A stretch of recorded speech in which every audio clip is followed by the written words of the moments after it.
The role of liberalism in Imperial Brazil, an overview.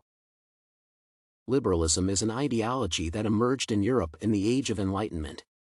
It emphasizes such principles as equality before the law, individual freedom, freedom of speech, free trade, and secularism.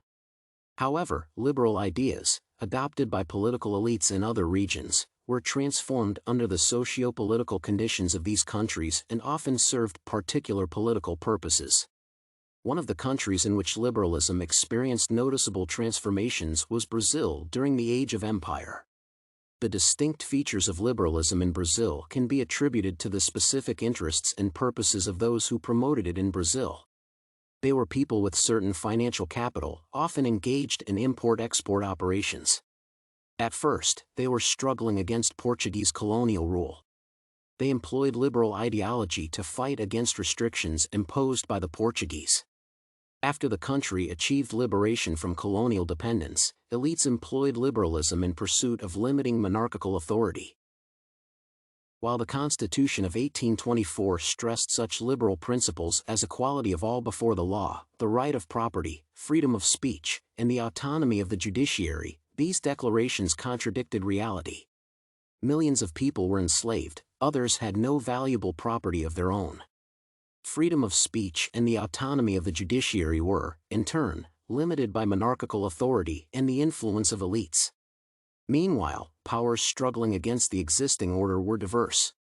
While some representatives of the upper classes used liberalism merely as a tool in their pursuit of limiting royal power, others supported secularization, free trade, local autonomy, and even the gradual abolition of slavery.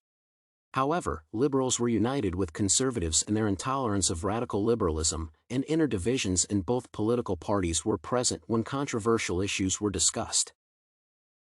It is notable that having gained power, liberals failed to accomplish the reforms they had been advocating for. While liberals promoted some political transformations, they sought to maintain the existing economic and social structure they benefited from, such as systems of clientele and patronage and the use of slave labor.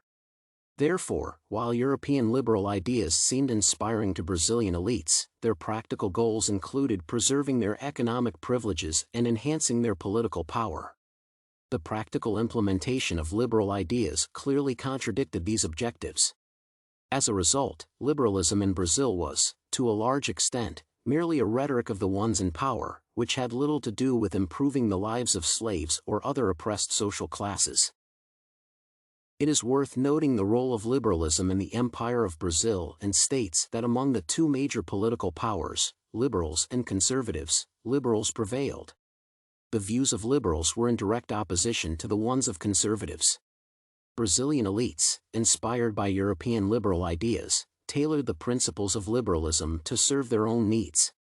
While it cannot be denied that liberalism was merely a tool for many representatives of the upper classes in their struggle for political power, some other statements are not so easy to agree with.